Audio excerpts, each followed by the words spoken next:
Well, hello, EKN Nation. Welcome to part two of our SKUSA SuperNationals 26 debrief podcast, where we review this last weekend's event, the capper of the Superkarts USA program for 2023. My name's Rob Howden. That over there, we changed spots yesterday. David Cole. We were, of course, both trackside all weekend long. Nate Dean and Betsy Gallagher were there with us, too, cranking out some fantastic social media throughout the weekend. Had a great opening debrief, David, which was awesome yesterday. If you haven't seen that yet, folks, you can go get that on YouTube. It's available there. This will be available on YouTube, and then will be turned into a podcast as well. But we got a good show for us here. We got a couple drivers lined up, potentially three. We may even open the door for if anybody else, if they want to come on as well, drop us a DM. We can give you the if you're a racer, we can give you the link to come in. But otherwise, David, all told, good weekend.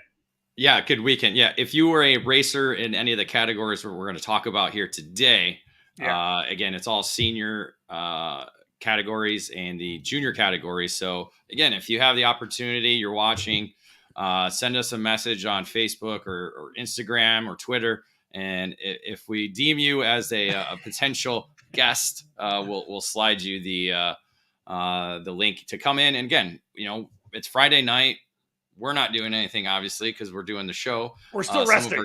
We're still resting. We're trying to catch up from a week in Vegas. Like some of our guests are catching up from multiple weeks in Vegas, as you had the Rock Cup USA event, and some people are even still there. One of our guests is actually flying into Vegas, back to Vegas. So still kind of question on if they'll show up at the end of the show, but we'll still try and get it in. But yeah, excited to kind of wrap up this year's SuperNationals. Obviously, we'll have a little bit more content on the website itself and social media, but this is kind of the final lap, if you will. Yeah, of our entire trackside package we did, starting off, of course, with the outlap shows and all the preview work that David did, class-by-class previews. So much work getting put in by our staff here, which they did a tremendous job. This is episode 122 of the EKN Debrief. It is Friday, November the 17th. As we said, if you have any questions, it's an interactive show. Feel free to drop those in the comments, whether you're watching on YouTube or Facebook right now. Again, let's get rolling on this thing right now. The SKUSA SuperNationals 26, of course, from the Las Vegas Motor Speedway. This edition of the show brought to you by Comet Kart Sales. History, family, success. These are three words that describe Comet Kart Sales, one of the longest tenured karting businesses in the United States. The family-owned operation is located just outside of Indianapolis and has provided karts, parts, and services for thousands of racers in the near 6 decades of business. Their online store features everything you need, and they are continually adding new parts to their product line. Make sure to head to CometKartSales.com or call them at 317-462-3413 to be part of the Comet Kart Sales family today. Again, folks, back at it once again. The event, the SKUSA SuperNationals number 26, started back in 1997. The event this year, November 8th to the 12th, as I said, out at Las Vegas Motor Speedway, in a different lot than when we were there in 2021. In fact, SKUSA will be going back to that area of the track, the back part of the track, for 2024 and 2025. But David, we were kind of in the front in a weird area, weird kind of layout. The weather was great throughout the entire weekend. They didn't get the best weather so far to start F1, but it was windy early. That was the one big thing that we had to deal with on Wednesday and Thursday. It was super windy. Yes, the wind kept it cool, even though the sun was out. So when you were in the sun, it felt better, but in the shade, it just felt miserable. And again, we had to kind of hunker down some things up top in our booth area next to the VIP and grandstands. But that was kind of the only really the bad weather side of things. I mean, of course, you're in the desert at night when the sun goes down, it gets a little cool, but we expect that going in. I'm sure all the people in Vegas are feeling that this weekend for sure. But yeah, as you talk about the layout, I don't think we talked about in the first show. There was the paddock was separated. We had, where the racetrack was, and then there was essentially an A paddock, and then they had a B paddock across the street. So I don't think we quite ever had that before at the SuperNationals, because even at Sam Boyd Stadium, all the paddock was together. The racetrack went far away to where you couldn't see it.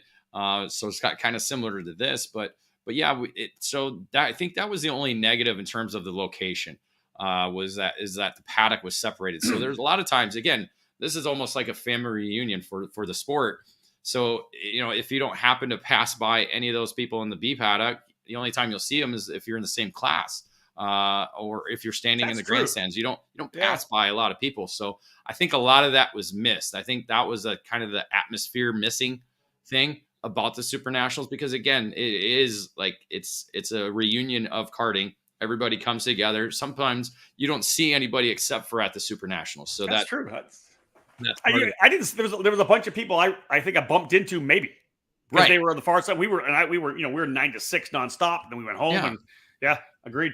I mean, because if they don't come up to the grandstands by where we are or the VIP area, we don't see them. Or if we don't see them walking out to the car or walking back in from in and out lunch, stuff like that. So, thankfully it'll be back again. And if we had to go back to that location, there's obviously different ways of laying this out. I think that would have worked better. But again, you don't know until you've been there. And so now SKUSA has one time there. If they happen to have to go back there, then they kind of have an understanding of how everything would flow better. So we talked about yesterday in the By the Numbers that there was 520 total entries. And again, David using the numbers of guys that actually took qualifying. So we use that number as opposed to a number that come out through entries. The 4 categories we did yesterday, the 2 masters classes and the cadets, all were single groups, all of them over the 44 max, just based on the way the SKUSA has more guys come in because they were expecting cancellations. So great numbers in those. Dave, same as we look at KA 100 Junior, it was awesome. Didn't quite get to that 88 mark, the double it, 78 there, 44 in the single class X30 Junior, so a full field. Obviously, the biggest category was KA 100 Senior at 84, which is massive. The seniors at 62. And man, anytime you see over 60 shifters, I think it was 71 at one point, ended up being 67 taking time. So a 67 kart grid LCQ for pro shifter, I'll take that any day. Yeah, that's the wild one. Again, we had our first LCQ for that category in quite some time last year. And this year lived up to the hype. And again, I don't think we talked about it in the first show, is the SKUSA roll-off, the Super Sunday roll-off. That's true. We didn't do that. But we didn't have any categories that were in LCQs. Also, all the 4 of the LCQs were in these categories. The only one that didn't was X30 Junior, as you said. That was limited to 44, which was right where they were at. But K100 Junior, K100 Senior in the morning had roll-offs, and then X30 Senior and Pro Shifter had roll-offs in the evening. I think the evening ones certainly were hyped up way more than the morning ones. Now, be it we had the wrong location. We thought being in the VIP room would be good, but the way everything was laid out in there, it just didn't have that feel that Chris Egger was trying to do with this activity and this one final chance for somebody to get into Super Sunday. So when we moved it to the bleachers, which is where we got to do it every year now, the MPG crew certainly helped with their music. I think Kart Chaser had music pumping as well too. So it had a good vibe, and there was a lot of excitement, especially when the roll is a little bit higher than a 7. So if you don't know what the roll-off was, Chris Aaron came up with this idea. Obviously, the LCQ, top 6 drivers from the LCQ transfer into the main event. Well, 7 to 10 still had a shot because they came up with these aluminum dice, and essentially was a roll-off. The 4 drivers, 7, 8, 9, and 10, got a chance to roll. High roll ended up being able to race. So, like, you didn't really race your way in, but you rolled your way in. Very Vegas.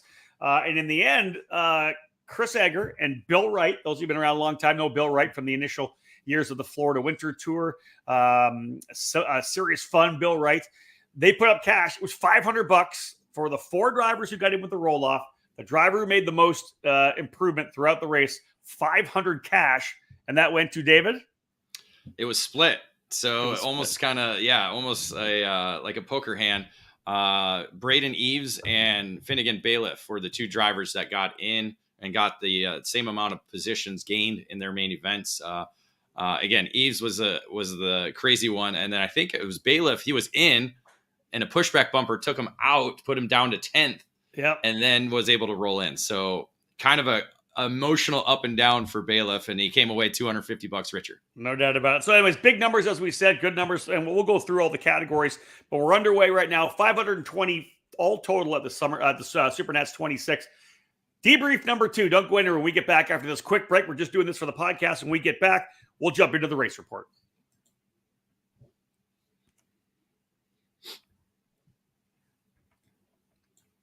Welcome back to our second debrief show of this year's Superkarts USA SuperNationals, number 26, to cap off our EKN trackside coverage for the entire week. It was a long, almost month-long ordeal of all the stuff that we put together, David, with all the season, all the class-by-class previews, a couple of outlap podcasts. a lot of stuff happening coming into of course, all the work that we did throughout the week at the track. And then we've been kind of nonstop since we got back here. Time to jump into the race report. 5 categories to go through here. We do have a couple of guests waiting in the wings. Ramo Rashidi is going to join us from Catalyst Driver Development. We've also got Austin Garrison from Speed Concepts Racing. They're going to join us as well. And as we said, if you feel like you want to be on the show and you're maybe a driver in the hunt somewhere, drop us a DM at one of the EKN accounts. Cole will be watching that. I'll grab my phone too to have a look. If we think we'd like to have you on, I'm like, yeah, you know what? He might have something to say. We could throw you over the link on that one for sure. All right, let's get into the race report. Today, race report brought to you by Sodi Racing USA. It's a multi-time world champion. It's a SKUSA SuperNationals winner. It is Sodi Kart. And starting in 2023, the Sodi brand has found a new home here in the United States. Sodi Racing USA is the new exclusive importer of the Sodi Kart chassis line under the karting distribution banner. The French manufacturer Sodi Kart is a leader within the karting industry, offering a wide range of products and services. The Sodi Racing chassis line offers product in classes from mini karts to KZ, all based on years of development and championship seasons around the world. Visit Sodi-Racing-USA.com to learn more about all the Sodi Racing chassis or call 954-634-5111 to become part of the Sodi Racing USA network today. Sodi Kart, the world leader in the karting industry. All right, folks, we are back. Those of you who may have listened to or watched our debriefs, what happens when we go through the race reports. I'll roll out the headline. David starts filling in all the meat at that point. So let's start with Pro Shifter. This was a good one for sure. Lots to chat about with this one. Here's the headline: Formal claims record-tying 4th SuperNationals triumph, and does so without being in any of our predictions going into Super Sunday or going into the event. Yeah. As you have seen on our social media. Excuse me, that has been the story all week long. This category had a lot of drama. There's no doubt about it. It began early in qualifying, because qualifying for Pro Shifter, the last category, Thursday evening, under the lights, quickest karts on the racetrack whatsoever, going 95, 98 miles per hour, however many they got up to. I was told maybe triple digits, but I never got a confirmation on that. So the final group goes out. They were split up into 4 different groups. Final group goes out. There was an incident coming into the opening corner. Kart actually was stalled and sitting there, and a yellow flag came out, and the really fast group was coming through. They all checked up except for one. That was Albanese, who just essentially destroyed all of the barriers that were placed on the outside of the racetrack there. So essentially what was done was SKUSA went full course caution, which they would typically do during a race situation. Unfortunately, this was qualifying and the clock's ticking, and we only had, I believe, 4 minutes or 5 minutes was the official time on the session. Yeah, essentially 5 laps. Essentially ran 2.5, 3 minutes under full course caution and threw a checkered flag. And so literally nobody got a flying lap because of the situation. SKUSA debrief. They obviously heard the racers. All the racers were like, we need to go back out. We'll just all go out right now as long as we can check our tire pressure. That's the feeling I got sitting there in the scale line, listening to all of them. And Remo was one of them that was there talking. And I think Formal was kind of the leader because he could speak a lot of different languages and was listening to everybody. But yeah, SKUSA, they debriefed. I think it was maybe an hour after their session. They were allowed back on the racetrack, no changing whatsoever. Maybe tire pressure was the only allotment they were allowed to change. And the karts went back out there, and it was Jacob Gulick that was able to score quickest lap time. Before you roll out there, Luis Speck from the second race group. So the first, I think it was third. First to fourth. Yeah, second on the racetrack, third fastest, right? So essentially the third group, but the second out on the racetrack, the third group of fastest. He was the fastest driver for Race Lab on a TB kart, so it looked big. We had thought it was done. They did an interview with him. You know, he's going to be P1. SKUSA changes, and again, allowing them to come back out on track. Yeah, so they do a secondary session for the faster group from practice, and it was Jacob Gulick laying down the quickest lap with a 42.150, and that was 94 thousandths quicker than his teammate, GFC teammate of Kyle Wick. Remo was in third. Matteo Vijano in fourth, and then AJ Myers, the Fast Five. So no formal, he was actually 17th in qualifying. So even after Thursday and our predictions, I think everybody was safe to say there's Formal's not winning this, right? All the chatter, right? Yeah. Now we can say this because he loves it when we rag at him. So that he does. I don't want anybody to come down on us to that. So no, I had a good DM conversation with Danny on Sunday and Monday. It was awesome. Yeah. And so the heat racing began, and I'm trying to think which one was Wick in. He was in the second of the first heat. So the first heat was won by Jacob Gulick, and the second heat would have been won by Kyle Wick. Unfortunately, on the last lap, a broken chain took him out of the race, and that allowed Martin Kremers to score the victory. We go into heat number 2. Later in the day, AJ Myers and then Wick score victories. So we had 4 different winners in the 4 heat races. Well, Myers ends up winning on Saturday evening, his second win in the 3rd heat race, and then Emilian Denner came away with the other heat race. So we had 5 different drivers with wins over the 6 heat races. So again, still, there really wasn't a dominating performance. There was a lot of drivers that showed speed throughout this event, and there was a lot of different drivers in contention. When all said was done, Myers, with his 2 heat wins, put himself on the pole position alongside Jacob Gulick, Martin Kremers, and Emilian Denner in the second row. And then Formal with, where's his result? 2nd, 4th, and 5th. That put him into the top 5 and put him alongside Remo Ruscitti. So pretty solid top 6 there going in the main event, Rob. Yeah, no doubt about that. And I think that Formal's moving forward was big. Obviously, they had things rolling. It was going well for him. You can't say enough about Jacob Gulick. He was really, really good throughout the time. Showed great speed there as well after qualifying on pole. But for me, coming into Sunday, I don't know about you, but I felt like Myers had the momentum. I felt he came out, he was confident, qualifying on pole. Everything was kind of going the direction he wanted. And again, out of the gate, David, he got the whole shot.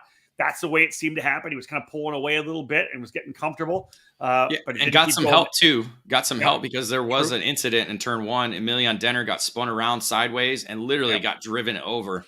I believe by an Ital kart. I'm not sure which driver that was. It might have been Lewinsky, I think. Yeah, so it was a pretty hard run over. He got up, got away, but obviously disappointed, ending his main event in the opening corner. Indeed, as we said early on, Myers took the lead, got comfortable, but then here came Danny Formal and here came Gulick. And it seemed to me, I kind of went back and watched a bit of it during the week, and he just, a lot of times, every time he got past, it was coming down into turn number 1 where he just couldn't get the thing almost like he tried to point it down, and it had like an entry understeer, and he would miss that turn in and allowing guys to come in the inside of him. Yeah, so it was pretty interesting to watch. And Myers it felt like he didn't have the exit speed coming out of a lot of the corners, where Formal looked like he was glued. Like it almost was just like, there was a big difference there. And you see some of the coverage, and especially on the racetrack as well too. So eventually Formal was able to take over the lead on lap 9. And that was the as you would say, TSN turning point of the race, as he essentially drove away from the rest of the pack and got out to a pretty solid lead. Kremers was the driver on the move behind him, and he was able to get into the second spot. And I want to say the gap was about 2.5 to 3 seconds at that time. Kremers just not able to cut into the lead. So allowed Formal to basically run unchallenged to what is a record-tying 4th victory at the SuperNationals. Yeah, pretty amazing for him. And obviously the emotion of overflowing the cart coming at you and I a little bit there, which I thought was fantastic. I think it was coming to me. It was well, that's fine. I'm okay with that. But it was obviously great for him. Four wins. And listen, you go back to some of the guys that have won 4. It's Masters racing. Not taking anything away from Kip Foster. It's Connor De Felipe, Jicka, 80 Jr. Obviously S2 and S1. S2 and S1, which S1 was one below when he won the S1. It wasn't Super Pro. Yeah. So you've got Billy Musgrave with 4, right? One was an S2 though. Yeah, one was an S2, 3 S2. In the Pro Shifter. So this is a guy that essentially, if you bring all the 4-timers together, guy's got 4 headline KZ wins, right? Yeah. What was it? One S2 of them are S1. 2 of them are still, that was the headline. What was the headline class at that point? Yeah, exactly that. Of Superkarts USA. Yeah. So yeah, all in all, Kremers ends up coming home in the second spot, Vagano in third, Myers fourth, and Raymond Rushidi, who will be joining us here, coming home P5. What was a fantastic drive, all told. 5 different countries represented on the podium. Yeah, that's amazing. Yeah, no, it's Don't ask me to name them. What are they? Costa Rica. Costa Rica, that's right. Netherlands, Italy, USA, and Canada. Come on. Yeah. It's been. I think it's been a while since we've had a Canadian on the headline podium. We'd have to go back to that, right? For sure. I don't have that stat. David. So one thing we'll do, guys, throughout this, we did this yesterday as well. As you guys all know, obviously the predictions that we made were one of the things that had Danny Formal all fired up, which was great. So we kind of went through each class by class predictions. Pretty amazing. Like, we smoked ourselves from last year. We struggled last year. This year, even though I got beat pretty much almost, I think I won 2 classes. David and Nate yesterday picked essentially almost 1 class each, almost completely correct. Four guys out of the 5, all in the right spots. Yeah. Which is ridiculous. That's this unbelievable. This one, because in this one, David, you got me in this one. Yeah, you beat us in this one. This was the complete opposite, because I only had 1 driver in the top 10 or top 5. That was AJ Myers, which I correctly picked in the 4th position. So I did well there, but that was it. You had 1 driver in the top 5, which was Vajano, and Nate Dean had 0. So this was the only 0 that we had out of the entire prediction. So we went big. We went Euro, because the last 2 years was all European drivers. The last 3 years, if you go back all the last 3 years, there's always been either 3 or 4 Euros and 1 or 2 Americans. We've never had more than 2 Americans on the podium in the last number of years, right? Yeah. And it's either Formal, Myers, or Jake French. Those are the 3 drivers that have been on the podium who've been the American drivers that have been there. So Jake French wasn't racing, so we had to go with one, either Formal or Formal. You can't really count as American because Costa Rican. But I mean guys that are locals. And then again, I think I saw Marion Kremers post up. Why I'm a local here. Why don't I get put in there, right? So yeah, kind of. Anyways, except he had that 13-hour flight. He was literally in the seat ahead of me on the way home, connecting to Minnesota. He's like, "Yeah, I still got another 13 hours to go." I was like, "Oh, bye." So there you go. David ends up winning the predictions for that with 3, with a whopping 3, picking AJ Myers. So yeah, we didn't do as good as we. Every point matters, Rob. All right, so we didn't do that well, but the guy joining us right now did do well. He was right in the middle of the hunt the entire time. Let's bring Remo Rashiti on to us here from Catalyst.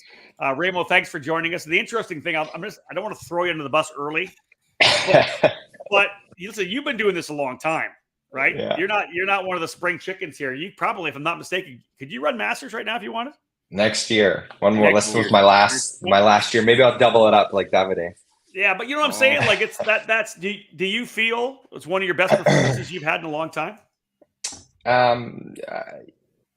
I felt like I've had better weekends, but maybe the result wasn't for fully there. Overall, it was just kind of although we qualified really well, I had like kind of quiet races, just stayed in the top 5 most of the weekend and all the sessions. And obviously I want more, but our first podium for myself and KZ is obviously good. And yeah. Isn't it wild when you say you're quietly in the top 5 in a field? What we said was 67 pro shifters. And you're just quietly in the top 5. Man, you rolled off really good. Yeah, go-kart was good right away. Myself and Mario, who was the fastest at the end of Wednesday, we literally didn't change anything, just from our baseline to start the day. And power was obviously very strong. We had Mike with SRP. Was just super strong package all weekend long. Also we had so many KZ drivers driving Eichel Kart over the weekend between the 2 tents, and it's just helpful to have a little bit more knowledge. The ratios were all over the map. That's what I was wondering. Through the whole weekend. It's just so it was a bit of a odd weekend because people were making different things work. So yeah. Where were you in terms of top speed? You know, David talked about, we heard guys say 98. Some guys were always topping at 95. We heard rumors that some guys had hit 100. Where were you guys on the data at top speed? I never saw 100, but at the end of Wednesday, I told Mario, and he hit 99.5. That was the highest I saw. So we were doing, I mean, that's pretty fast. So we were on a quite long ratio for majority of the weekend.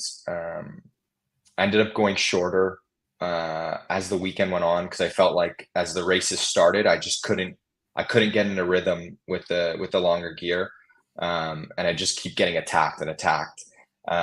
So we went shorter as the weekend went on. It probably helped me keep the position that I did in the final.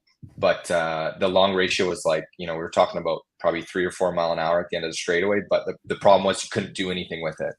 You'd get to as the speed would pick up when you get to 4th, 5th gear, we'd get to the point where you're kind of kinking to the left, and now you've got nowhere to go with it.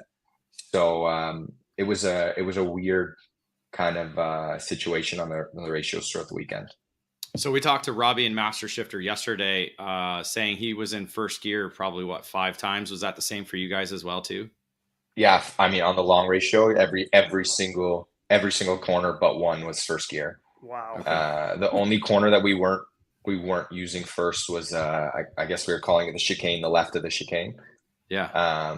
But then you're boom down into to first to try to get out of there, and it made it really difficult because the gearbox on all the KZ engines, the first gear is so short, so you're grabbing it almost instantly. Yeah. And it's so easy to not lift off just enough to get the shift correctly, and then the engine will pop on upshift, and so we ended up going a little bit longer. That made the last couple shorter, which made the last couple corners second, but it was still really tough to do it, and even more difficult when you had people behind you. Yeah. Let's talk about the track progression a little bit. One of the things about the Evincos, as we know, they don't lay a lot of rubber down. It was more like cleaning the track off during the week. Did you find that, was there any kind of grip increase throughout the, like Saturday and Sunday? Found it very similar to last year where I mean, I don't know. I haven't looked at it's tough to say because we changed the track, but I know I checked last year, and I mean, the time from like Thursday or qualifying to the final, there was such a small gap between the two sessions. I think it was like only like 0.2. Yeah. And I think that it was, I assume it's somewhat similar. It was pretty close. I guess it was a little bit quicker actually in the final, but maybe 0.4 quicker than pole. But I mean, it's not what you used to see, 10 years ago when the track would keep progressing throughout the weekend.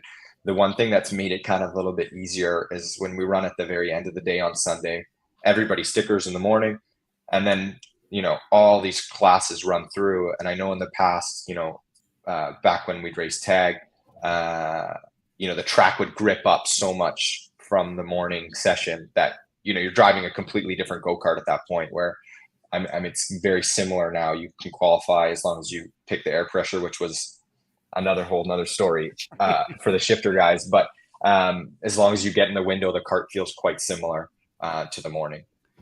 Remo Rashidi from Catalyst Driver Development joining us. If you have any questions for him here, you're watching the broadcast here on either Facebook or Twitter, or feel free to drop it in. We do have a comment. I saw that. Al Kirkwood says, "Old man, wow, he's got to come back." Yeah, gotta see if he gets. Let's see if he's still got it in a go kart. I know he's got an Indy car, but yeah. So there you go, Kirkwood. We've dropped the gauntlet to have you come back and battle it out once again. That would be awesome to see him. Hey, listen, Askew came back, right? Yeah. Oliver came back. That's right. Did really well. There you go. Really well. Yeah, that's solid. So I looked at it. It was from qualifying to the main event fast lap was a half second better. So, and the I'm curious to know what that was in the past, but back it's interesting to notice that the delta between that. Yeah, how the track kind of progresses. But would you say because it wasn't as technical, maybe that it's not a big difference because it was such a fast racetrack that it not necessarily all about handling. It's all about momentum and as you said, getting out of the corner better with the ratio that you're running. Yeah, I mean, I thought that this week, as long as the kart was like somewhat in the window and you have the correct jetting and ratio, I mean, you can be pretty quick. Yeah. Like I said, I didn't really change much throughout the whole weekend. Now to come to think of it, the only thing I did was we went to a stiffer axle at some point in the weekend, but that was really the only change we made. Wow. Yeah, it's funny that tire that it doesn't lay the grip down anymore. You notice that like the difference between the 2 weekends in Vegas, the previous weekend with the Levanto, it lays like a decent amount of rubber down. But it's like after the race, you might not even be able to get any pickup if you want to go try to weigh in a little heavier, because there's not much there. It's just, actually also the tire wear was quite low as well, a low deg. Like we weren't really seeing much drop off on tires, like not a huge amount, but yeah. Raymond, you weren't just a driver, you're also a team owner. You mentioned Catalyst. I've talked about it a little bit. Obviously, the Italian Motors team was there as well. As a team owner, overall for Catalyst, were you pretty happy with the way your drivers did? Yeah, we had 11 carts, including myself, under the tent. So we've grown from last year, and we'll just keep growing. And the tag program could have done better. Obviously, I always want more from that. But the shifter program obviously was really strong. Mario showed speed, as a customer under the tent for ourselves, and also the Masters guys had pretty good weekends as well. But we'll keep on going. Also, Micro Guy, one of our micros, had a really good weekend as well. So in general, yeah, I think we had a really good weekend. It's, 3 years that we've really been pushing things. So we'll keep growing and try to keep pushing. Same with the single speed stuff. Get that up to the front end of the field. What's your plans for 2024? Where are you guys running? Yeah, it's a good question. Still up in the air? Yeah, I mean, we have a couple of the drivers want to go race the Pro Tour stuff and maybe some stuff in Florida. So there's some possibilities there. I haven't fully gotten to grasp with what's going on with the challenge program. I know that they're trying to run some KZ stuff, and I'm not sure if I heard there's is there a tag class, or if it's still rock. I'm not sure. I haven't really read up on it about it, but we'll stay local for a majority of the year and try to do some regional stuff and try to get to the Pro Tour races. But it's so difficult being a West Coast team when all the races are over there. So we'll see where we end up if we have the interest to go. For myself, if I want to race, obviously, and I need to race more. I said to Rob, I said to you at the end of the race before the podium, it's tough. Like I wasn't tired or anything. My fitness is there, but just the driving every weekend helps so much. It does, doesn't it? Yeah. Just being there, being on top of it, knowing the jetting, knowing what your changes you're making, the racecraft. I mean, it's huge advantage to have. And still you end up top 5. Like, again, that's just a little bit more would have had you right in the middle of the scrap. Yeah, I was saying, I think I was counting it. I'd actually only raced 4 weekends all year. Wow. Yeah. Other than that, just, pound laps at the track, go do my 30 lap sessions, make sure I don't get tired. That's it. So, well, listen, Rambo, congratulations to you and the team. David, one last question. So it was 2012 that he did finish 5th in Tag Senior. So it's been 11 years since you were back on the podium. Yeah. Thanks for telling me. So we maybe double duty, maybe master, do the Davide foray and run Masters and Pro next year. I don't know if I have it in me. Exactly. I don't know if I have it in me to run the team and do the both, but that's it, there you go. Nice to think about it, but yeah. For sure. Well, listen, man, I appreciate it. It's obviously a Friday night, like 5:30 out on the West Coast. Thank you so much, man. We appreciate it. And again, congratulations. Great to see you on the podium again, even though 11 years later, 29 years of age going up against the young guns. Love it, buddy. Well done. Thanks so much, guys. Ray Motorshifty, folks, from Catalyst on the ITAL cart, been on that program for many, many years. Of course, Catalyst, as he talked about, they put that program together over the last handful of years, and it really has developed quite a bit with he and Scott Hargrove and the guys, Stefan Brzezinski, behind that program, and awesome to see what they've been able to put together. And, dude, what a drive to P5. Like, he literally, again, when we talk 67 drivers, and he had a quiet run inside the top 5 all week. I love the quiet ride. I mean, because 100%. Not everybody's keeping an eye on you. You're kind of you're not creeping, but you're kind of there. you're sniffing it, as they like to say about playoffs and the football program. So yeah, I mean, he was there, and I think, as he said, maybe if he had a little bit more time in the seat leading up to the event, he might have been able to be up there battling for the victory. So, all right, folks, let's jump to our second break in the action. When we get back, X30 Senior, we'll do the full run through it. We'll talk about our predictions. Austin Garrison will be on the show as well. We'll be chatting with him right when we get done. Stay tuned. More to come.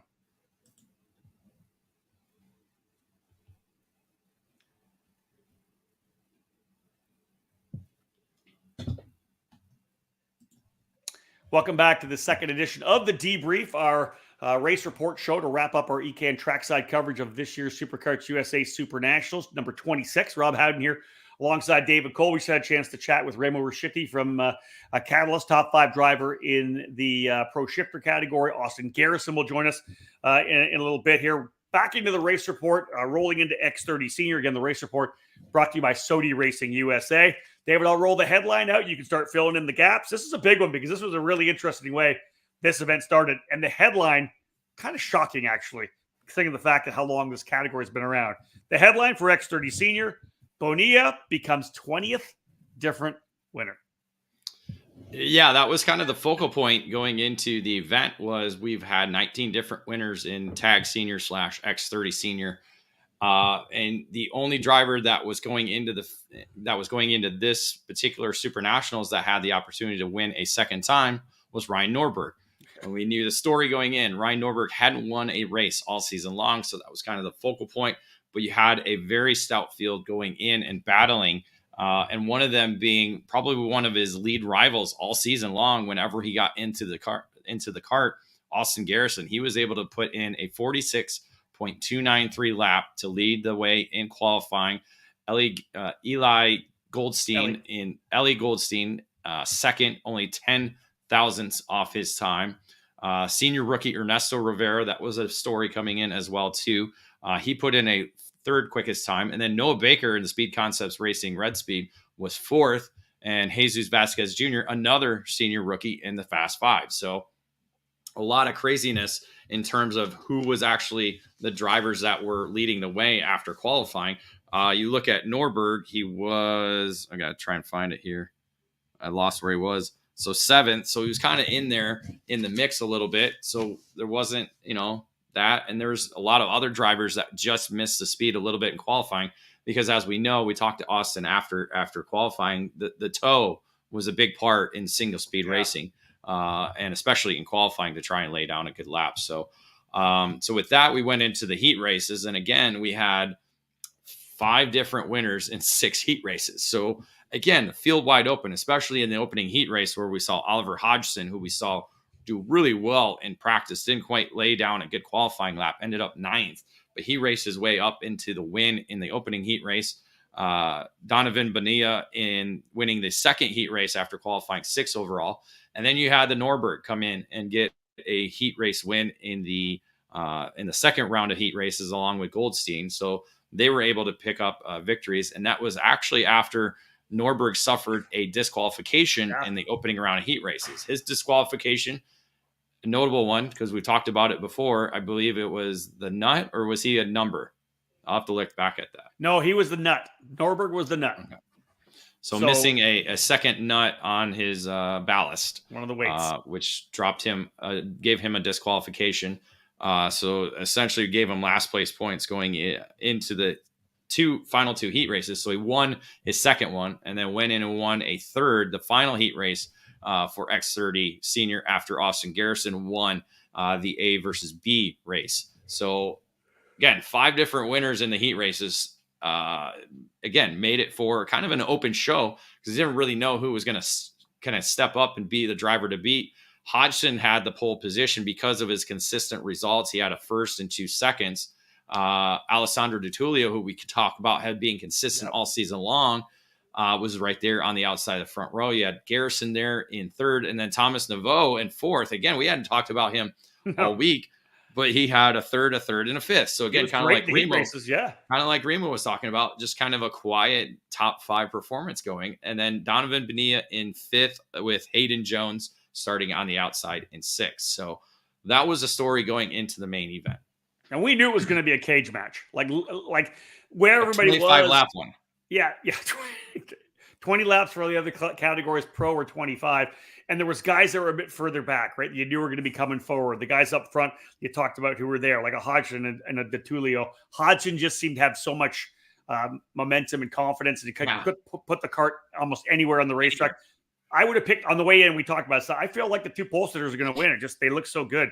But knowing that Norberg was going to be able to make a move, I had won already 2 heat races, and just I don't think I would have picked Bonilla to be in the fight, because I think I would have went Norberg, Rivera, Bonilla in terms of the pace of those drivers. But Bonilla had won a heat race too, right? So, all right, let's get at it. So that's to me. I thought all bets were off coming into the main, 100%. And it certainly was, because that's how it produced the on-track battles. Excuse me. Because it was Hodgson that was essentially leading early, but he was getting pressured by Garrison, by Jones, and Bonilla.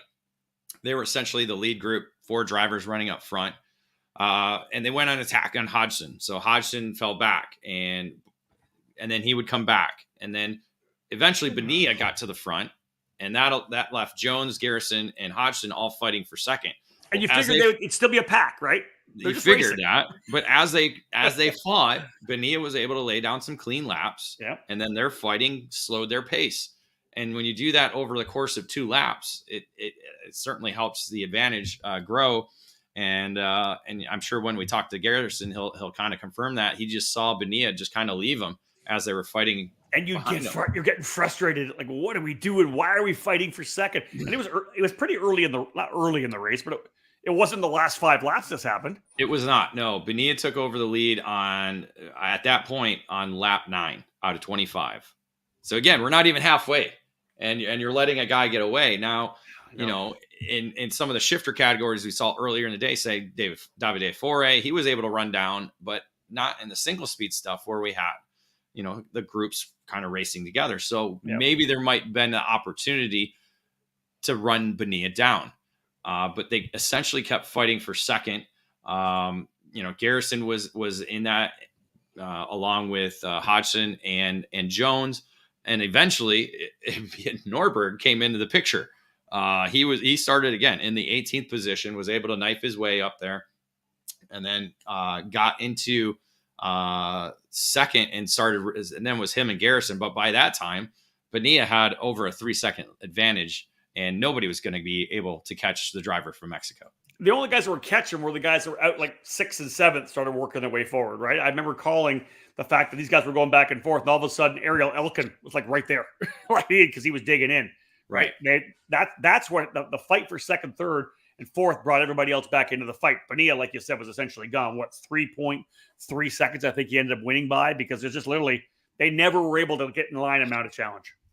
No, and that's the hard part, because again, you know the way the racetrack is, the draft is very dependent. So if you do have a driver that's out there by themselves, there's an opportunity to get there, but you have to work together and be able to do that. Unfortunately, it was basically SummerSlam, like a battle royale, and everybody was going at it for themselves. So Ryan Norberg, even with that DQ, comes back to P2. Garrison, as we talked about already, he'll join us here momentarily. He was 3rd. Ariel Elkin, who I talked about in the TB cart, I actually picked him to be in the top 5. He stormed his way back forward and got himself up into position. Same with Harley Keeble. Keeble, I think he made a last lap pass. I think Keeble did for 5th, or late in the race. He was able to grab 5th. Yeah, I believe it was late in the race. It was just ahead. He was 7th. He was 7th. Ended up coming up to 5th. Yeah, I'll have to double check. I think there was some penalties. I'll look at that real quick. I have a feeling there was a couple of penalties. Yeah, keep talking. All right. So if we go to predictions, I'll lay the predictions out, David, because you can roll. Because I thought I was actually literally, as these races happen and they're finishing, in the back of our minds, we're still thinking, how did I do in the predictions? Did I do decently? And I'm like, I think I did okay. I know I picked Keeble up. I think I picked Keeble to win. He was P5. I picked Elkins. Cole picked Goldstein. So I'm like, I know that I'm good there. I got the right TB cart driver. I picked Garrison. I'm like, I'm in good shape here. And then Cole rolls in. Like, I think he picked somebody in the right spot. That's always the BS way Cole beats me. It was 3 drivers in the right spot. So get that correct. You had 3 in the right spot. Yes. So So yeah, you had 4 in the top 10 or 4 in the top 4. 5, and you had second place correct, and you had fourth place correct. So you did very well on that. I thought So I did great. Yeah, Elkin was good. Norberg was good because that was second as well too. Unfortunately, I had 3 in the top 5, but all 3 were in the correct positions because I had Norberg second, Garrison third, and Keeble fifth. So it was a 7th to 5th move for Keeble on the last lap ahead of Jones and DiTullio. So okay, there you go. Wow. All right. Well, so yeah, and then Nate Dean sat there with only 4 points because he had 2 in the top 5 and correctly picked Elkin in the 4th position. all right, there you go. All right. Well, listen, we can talk all as long as you want. There was a guy that was right in the middle of in the thick of it the entire weekend. He's joining us right now. We'll bring in Austin Garrison from Speed Concepts Racing. Austin, thanks you, my friend. I know you had some dinner there. You're waiting in the wings. You're actually you'd been watching the main event on Kart Chaser, the replay before you came on the show. Mm-hmm. How do you feel now when it's all said and done? When you look back, let's just before we dive into it, how do you feel? Are you super disappointed? Are you? Yeah, kind of. Yeah, no, I watched it. Obviously, a lot of moves that happened in the back behind me and some in front of me that I wouldn't see, and I was just not happy. But can't change the past, obviously. But yeah, some of the moves that have the other drivers have done, I don't really obviously like it because obviously I had to win. But yeah, some of the moves I didn't really like. Yeah, I'm still a little bit gutted over it, but it is what it is. We showed pace all weekend, so it was okay. Let's start from the front then. Obviously, you roll off the trailer. You've got the Wednesday, Thursday, getting things dialed in with the track itself. Before we talk about the fact that you were the quickest guy in qualifying, what were your thoughts on the racetrack initially through Wednesday and Thursday? Did you feel like it was going to race well?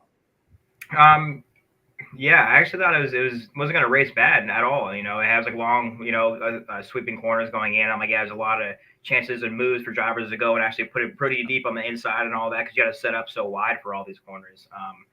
I thought the racing was going to be okay, but the long straightaway, I was like, wow, this is a very, very long straightaway. I was not expecting all that after we walked it and everything. I saw it on the track map, and I'm like, wow, this is longer than Jacksonville. And Jacksonville's huge.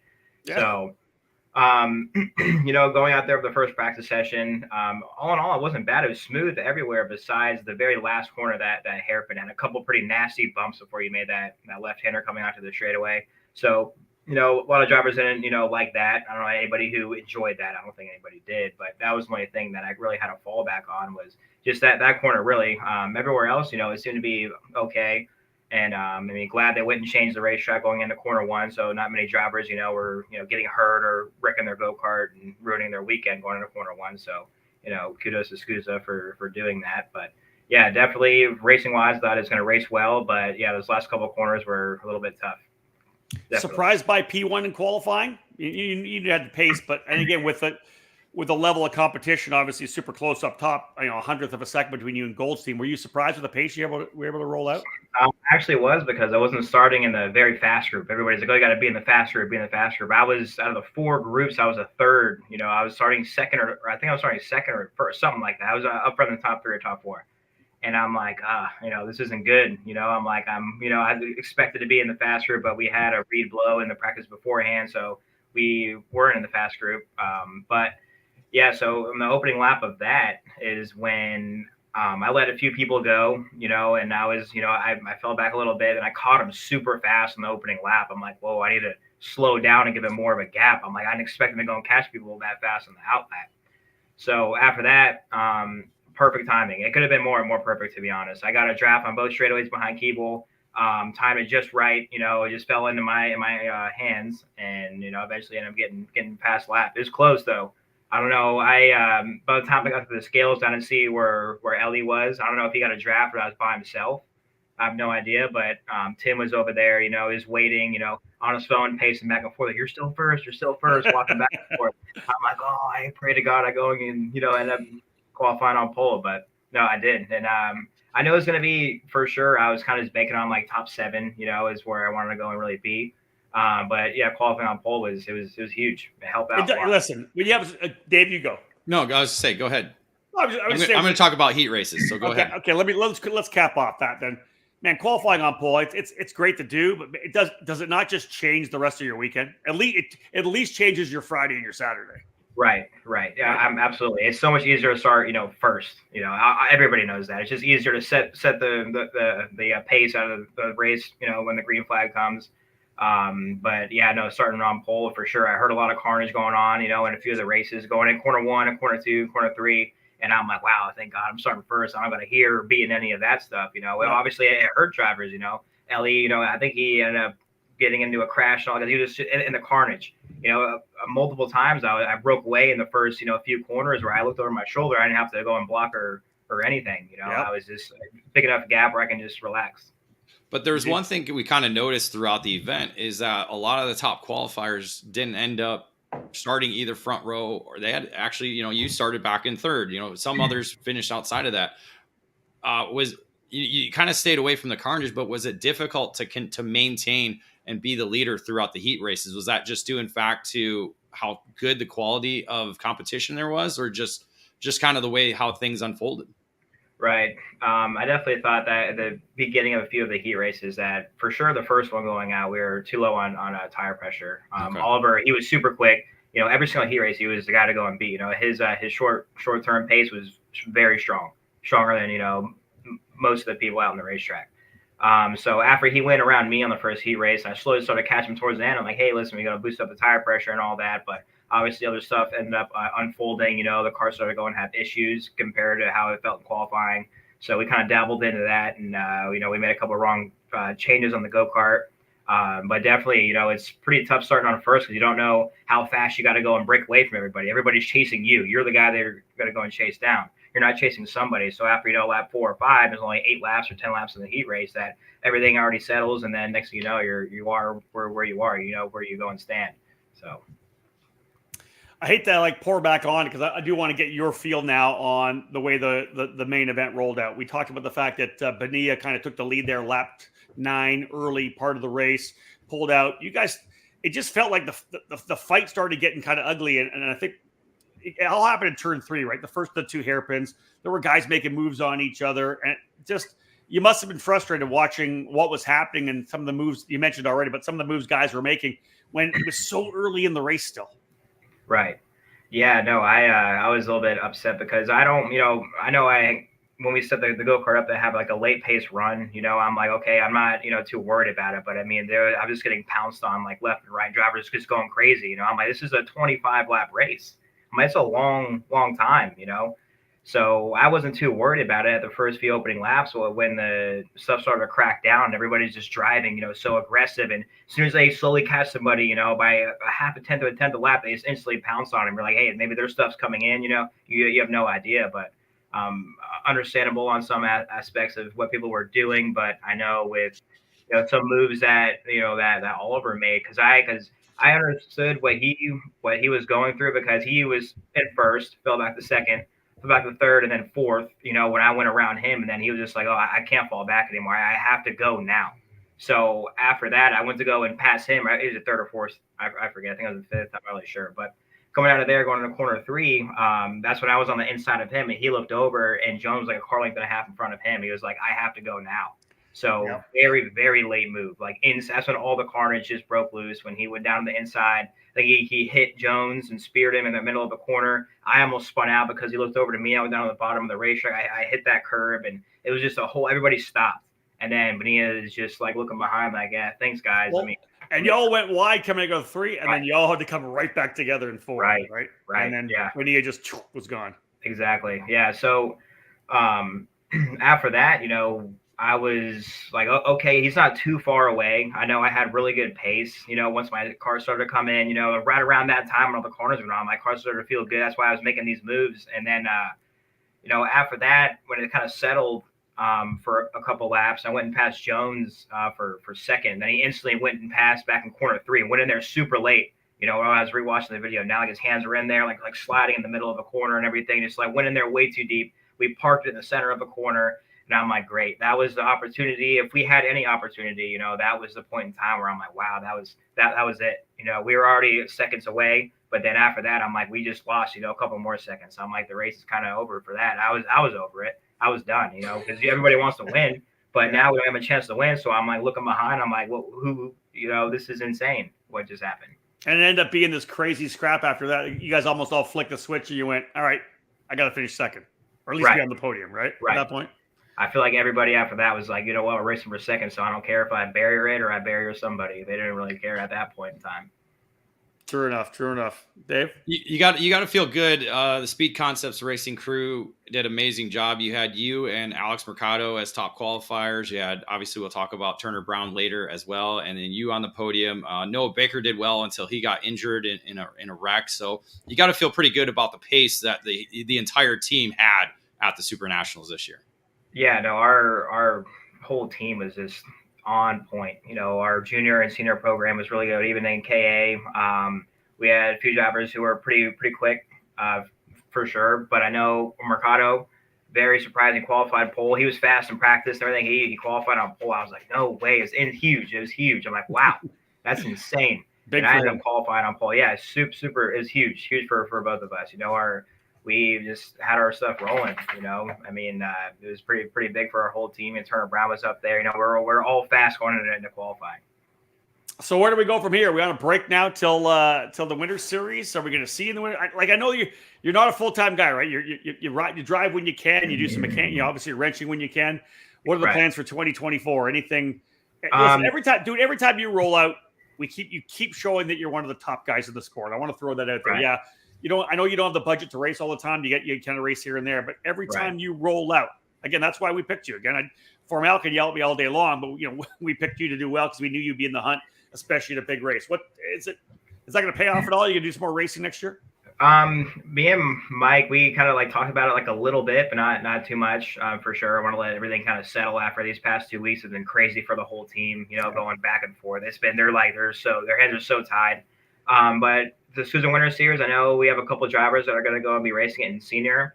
I haven't really talked to them yet about what's going on with that, but probably USBKS we might be going and doing for me. But SKUSA for the Winter Series and the Pro Tour, I'm not entirely sure yet. So we're going to go talk to him the next couple of weeks, and we'll go and see. Well, again, we've seen Speed Concepts racing for the last number of years be super strong, but man, it just seems like they are dialing things in big time over the last couple of years, and of course this year as well. But listen, Austin, thank you so much. I appreciate it. It's a Friday night, and we appreciate you taking the time. Get some sleep, get some rest. That was a heck of a week, that's for sure. Yeah, man, I appreciate it. Thank you guys so much. Thanks, Austin. Austin Garrison, ladies and gentlemen, a perennial front runner here. Dave, you threw up we did the thing from Modesto there. Yeah. Was Garrison an S2 driver? Let's bring him back. Hold on. Let's bring him back. He's still here. Hold on. I forgot we were going to talk about, he asked about that. And when I texted him, he goes, are we going to talk about Modesto or Supernats? I go, we can talk about both. So all the craziness of Formula One and racing, our FP1 going to like 4 or FP2, I guess, going at 4:00 in the morning. We've done that ourselves already at were you S2 back then? Yes. Yeah. I was an S2. Did you win that?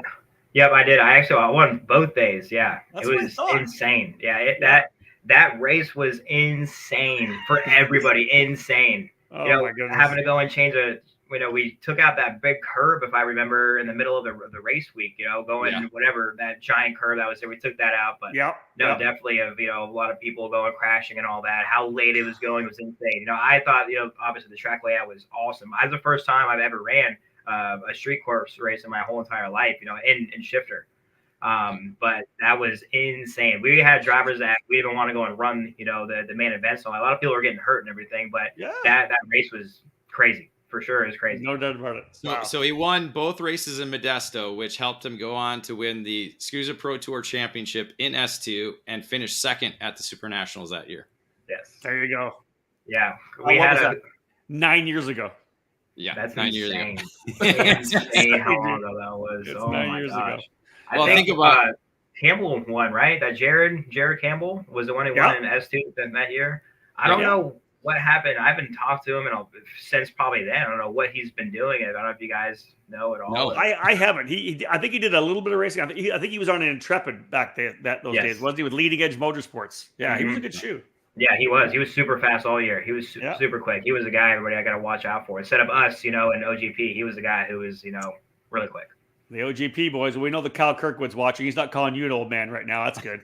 No, I actually we were on FaceTime because I sent him a text message that I was going to do a little podcast with you guys, and he was like, oh, and he went and called me up, and he was like, oh, what are you doing? Blah blah blah. Well, like I'm on, I'm about to go talk to Rob and David and everything. He's like, oh, tell him I said hi and everything. That's awesome. That's awesome for sure. Well, yeah. So when all that stuff happened, David went back and looked at the archive and found the audio of the Modesto Grand Prix, that like our EKN live audio, and posted it up to the radio network. So I was listening to some of that. It was pretty. It was a lot of red flags. Let's put it that way. The S1 main event, the last one of Saturday, ended at 3 a.m. in the morning. And then we came right back and did it again all of the next day. Yeah. And I think we took a red-eye drive to the SFO airport and got there about 5 in the morning. So wild. Yeah. So, all right, little walk down memory lane for you. Yeah. Yeah, man. For sure. All right, man. We'll let him get out of here. It's thanks, again, thanks, Austin. All right, take care.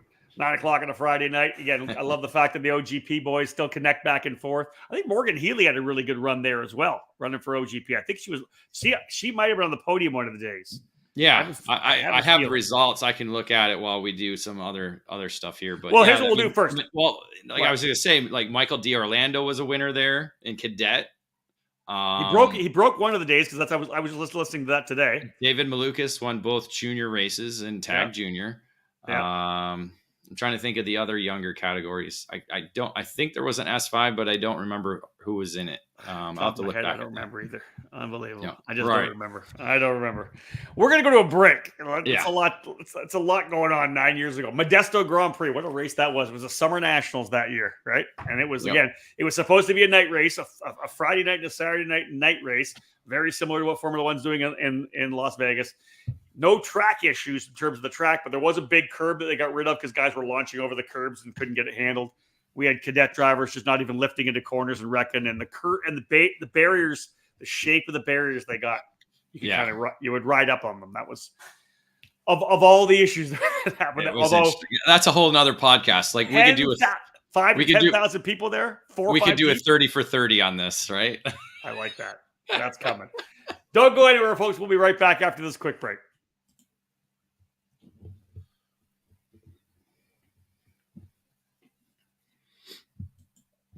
Welcome back to our second edition of our debrief for this year's Superkarts USA SuperNationals. Rob Howden here alongside David Cole. Great to have both Remu Rashidi and Austin Garrison join us after both those drivers making to the podium in massively huge categories, both of them having great weekends. And again, like I said, for a guy like Remo who doesn't race a lot, we've seen him through the years. Then Austin, who doesn't get a chance to come, he's kind of in and out. But when he does, he's always up front. I don't care if he's driving a Briggs 206 or if he's in a shifter or he's in a single speed. He's always right up front. Again, one of the legends of the sport for sure over the last number of years. Let's jump in, David. Again, this is the race report. We got a couple categories still to go. What do we got? We got K100 Senior, Junior, and X30 Junior coming still. So 3 more to wrap up. Not sure if we're going to see Turner Brown. He obviously doubled up. We'll talk about that. He's on his way to Las Vegas right now. If he lands and gets a chance to come on, we'll have a chance to get Turner on here. It'll be a while from now, Phil, still, because we got to jump right now into KA100 Senior. Here is the headline for KA100 Senior: a second straight for Rivera in his SuperNats Senior debut. Yeah, KA100 Senior, the biggest category of the event. And so we knew the fireworks were going to be big and massive and exciting in this category. And it started off with qualifying. We had Aiden Rudolph putting down fast lap of the session, a 48.109, 27 thousandths quicker than Fernando Lequi. Chase Jones running under the Rock Island Grand Prix scholarship, essentially to winning the King of the Rock event there to go race Supernats, ended up in the 3rd spot with, again, another senior rookie, Jesus Vasquez Jr., getting another top 5 in qualifying with 4th there. And then Harley Keeble, a number of drivers or a number of predictors putting Keeble towards the front, was in the Fast 5. So heading into the heat races, again, 5 different winners in 6 heat races. So it was, again, a widespread of talent up front. And again, like we said, and we continue to say, the heat races showed that this racetrack is raceable. It produces great racing. And we saw that throughout the heat races where guys were elbows up going at it. Vasquez and Jones came out the winners in the opening round. Keeble Rivera, Ernesto Rivera, the senior rookie, coming up from junior after running junior all season long. Now only his, well, I think it was his third weekend in senior competition, fourth weekend, maybe. Probably third or fourth, yeah. So Keeble Rivera picking up the wins in Heat 2. And then Heat 3 was Race Liberante and Rivera. Liberante, Jones, the MPG crew, those guys were Batman and Robin all weekend long. They were on fire. They were up front all weekend long, no doubt about it. So set it up this way for the main event. So you had Rivera on the pole with his 2 heat wins and a runner-up to be able to start alongside Chase Jones on the front row. Row 2 was Donovan Bonilla, who, again, kind of like Remo was talking about, was a quiet top 5, did a 6th, 2nd, and 7th. So he was 3rd overall. Chase Hand 4th. Another one that was kind of quietly there. He actually qualified 24th overall. Yeah, they had to dig. We talked about in the broadcast. Hand had to dig in the GFC. He was the lone GFC in K100 senior and X30 senior. And so he had to dig. They had no data to go off of. And the fact that this is where he started, kudos. And then Oliver Calvo, 34th in qualifying, ends up starting the main event in 5th. So again, another driver making their way up. But then you had Paulie Massimino 6th, Aiden Rudolph falling back to 7th, Colin Lloyd in 8th, Peyton Phillips 9th, and Vasquez 10th. So a lot of drivers there. And then drivers from starting outside of the top 10 made their way towards the main event, towards the front in the main event, which was a wild one. Yeah, obviously out of the gate, Rivera able to get the early lead from the pole. We saw a lot of polsters able to lead, even though there was they would get in there and stand on it because there was a lot of bumping and running, guys trying to push guys through. But the one thing about turn 1, you could run a later apex or an early apex, and run way wide and still maintain your speed and be the first guy into turn number 2. We saw a lot of that. So Rivera was able to come out of the gate, but there were guys that lined up and were coming forward. Chase Jones was so good on the weekend. I think he was, in talking to him afterwards when he didn't win, I think he was super disappointed because he really felt like I think he had the package to win. And the other guy that I didn't pick, and I probably should have because he's always up front in this category, former winner, was Paulie Massimino. He immediately got himself into the fight as well. So that they were kind of the early guys, I think, to watch, right? Yeah, they were. And, Jones and Massimino, the more experienced guys in the field, they hooked up. They essentially got out to the first 2 positions and pushed away. It was Jones up front, Massimino second, and they just locked up. And they were like, let's go. Yep. Kind of like how Garrison probably wanted it to work out in the X30. And Rivera gone backwards a bit. And Rivera actually fell back to 5th at one time. Rivera actually worked his way forward up into the 3rd spot, but he was just super quick. Was able to run down the top 2 drivers and essentially got into the lead on lap 18. And then it was just chaos the last 2 laps. And what you would have expected out of a KA 100 senior category, especially when things stacked up like they did. Again, this racetrack, Austin talked about it, and so did Ramo. There was such what you had to go way wide to set up for the corners, which is just. And I knew when I did the track walk, the live track walk on Facebook, I'm like, this is wide entries, and every time you have to have a wide entry, you open the inside. So if you're trying to run that big line to try to get the exit speed, there were guys coming in, and that Austin talked about the fact that he was making a move. He was trying to make a move on Oliver Hodgson. Hodgson was making sure it didn't happen, so he had to use Jones as the kind of the wall on the outside. That's the kind of craziness that we had, and that, David, was the last 2 laps. Yeah, and then Rivera went defensive. It's to take away that opportunity.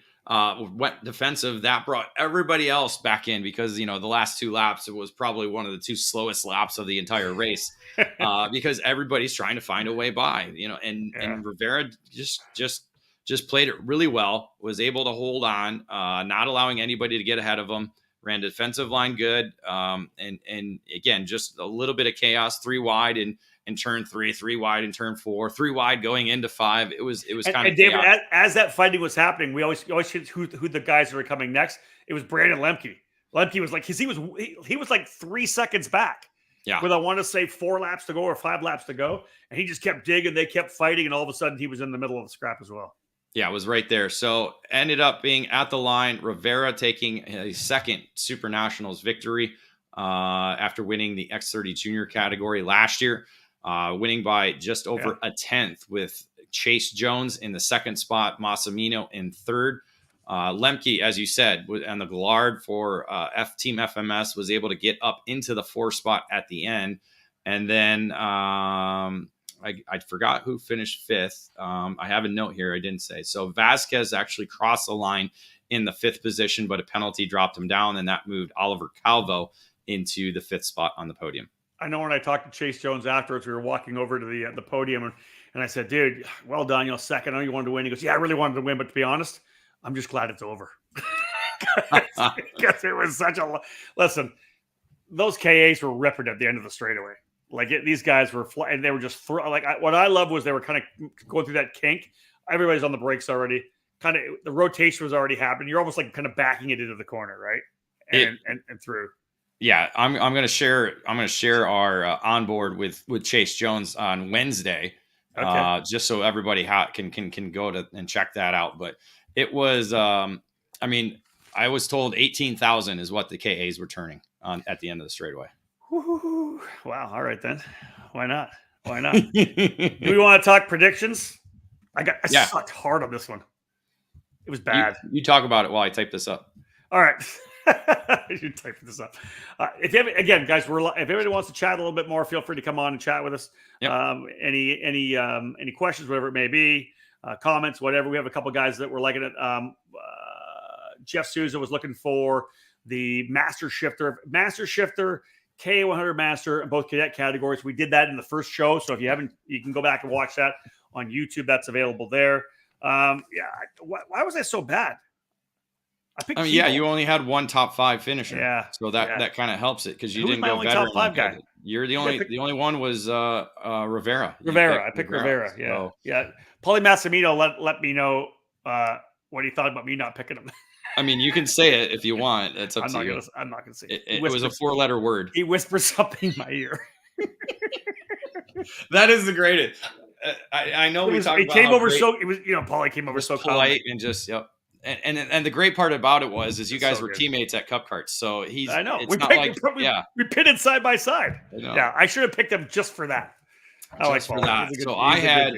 So we'll talk about Nate because he actually had more points than you because he had one driver in the top 5 but picked them correctly. That was Brandon Lemke in the 4th position. Okay. So I had Lemke finishing 2nd. But I had him in my top 5.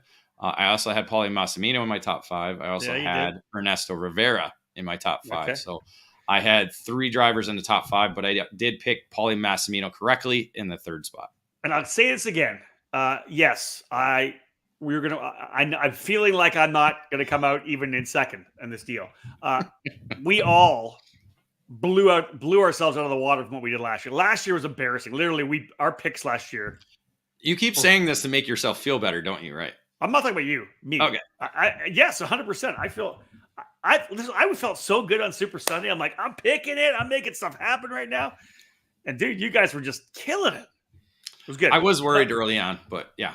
This one was for the amount of bullshit we got, people slagging on us that we didn't pick Formal. I'm like, man, we did really good overall. We did really well. So that was predictions in K100 Senior. So again, great. It was a great race. Crazy to see Ernesto Rivera pick up a 2nd. I don't know if we're going to see him next year. Obviously, he's going to be doing a lot of car stuff, so I would expect maybe Supernats, if anything at all. Maybe. I don't know though. I don't know. I don't know that we'll see him again. We'll see. I think they'll be focused on cars. Spanish F4 is what I'm hearing. A very, very talented young driver for sure. So yeah, again, Rivera again. But listen, again, how many guys, David, have gone junior to senior with race wins? Right. Yeah, not very many. Not very many. Yeah, that's a good question to check out. Do one junior 1 year, one senior next year. We'll dig in on that one. We've seen some cadet junior drivers do that, but not too many. As a rookie senior, right? Yeah, as a rookie senior, not too many. Pretty impressive. We know the guys have won in their final years of junior. Whether it was a Jeremy Fletcher, the guys that have won their final year. But anyways, let's all right, break. Come back. KA100 Junior up next after this. Stay with us. More to come.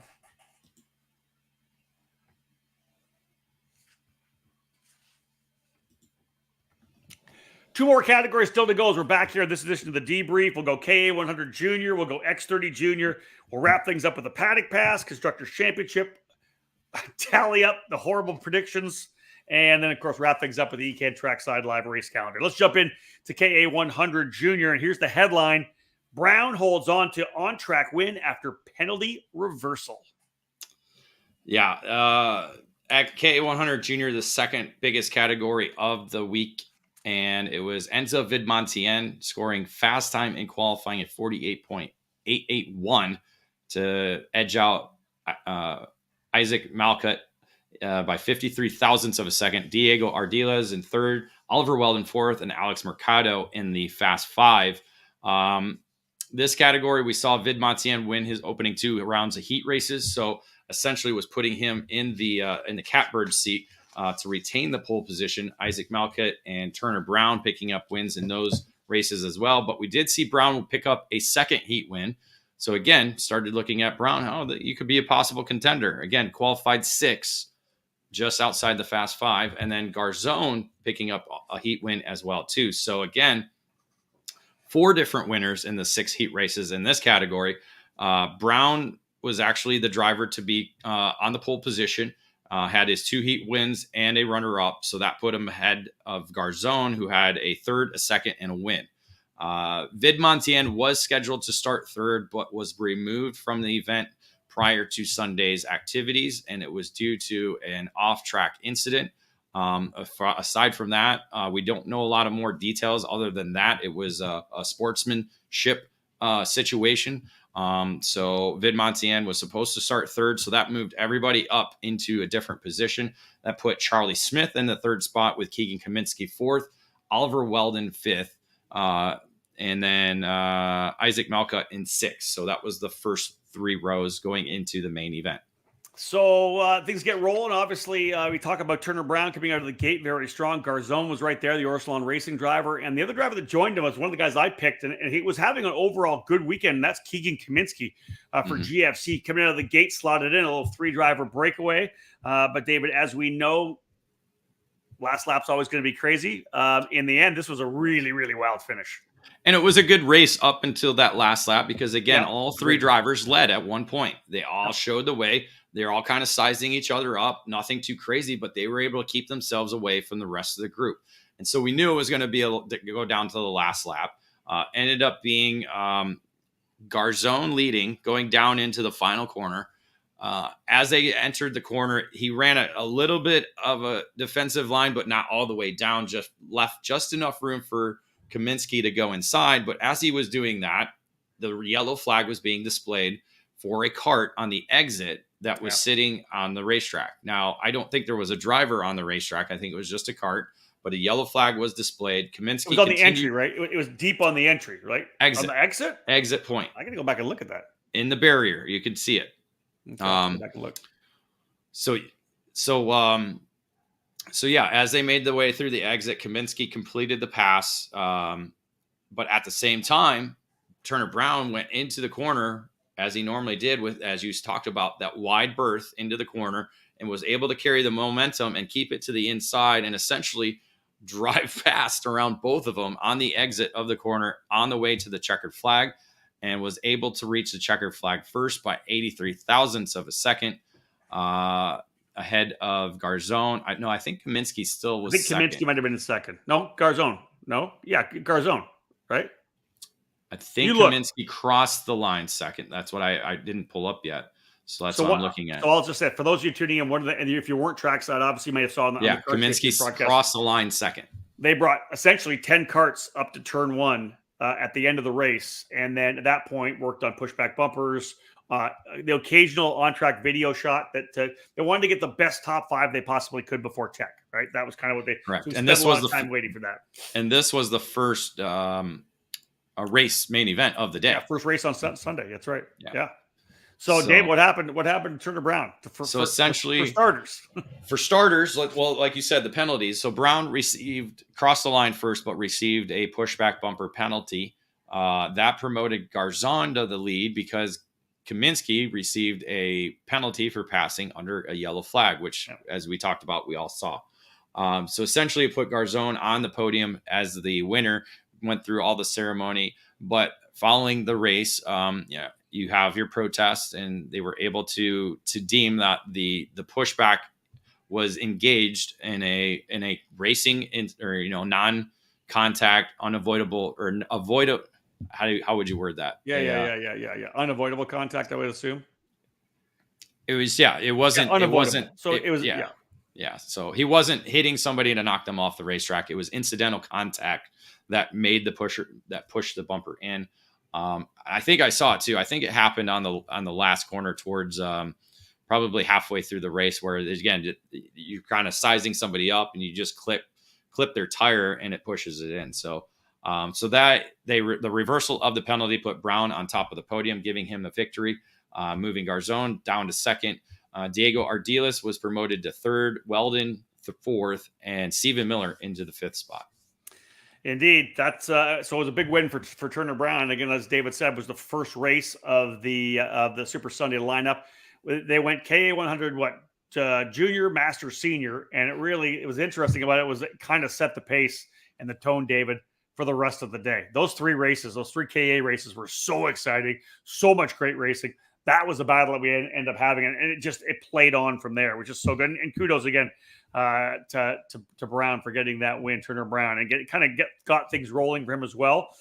David, the cool factor, at least I won that class in the predictions. Well, how do you determine a win? Well, you were second. Nate and I tied for P1. Okay, there you go. You're still tied for P1. You guys tied on a score total. I wouldn't say either of you won that, but it's you guys had the most points. Had Keegan Kaminsky come home in second, I would have been rolling. And technically, I would give it to Nate because he had the third place driver correct, but you had three in the top five. He only had two. So I would go with the guys that had three in the top five. Pick more guys. I would go with the guy that correctly predicted. Of course you would. If it's against me, you're going to go for it. 100%. Yeah. Hey, we all had Miller in the top five, so that was good. We got that correct. But neither of us picked him in fifth. You picked fourth. Me and you both picked fourth place correct. That was Weldon. So good on us for that. Yeah, and then the only difference was you had Turner Brown in the top five. We didn't. So there you go. That was the difference. There you go. All right, folks. Another break in the action. When we get back, we're going to stay with juniors. X30 Junior next up as we roll ourselves through to the end of this edition of the Debrief.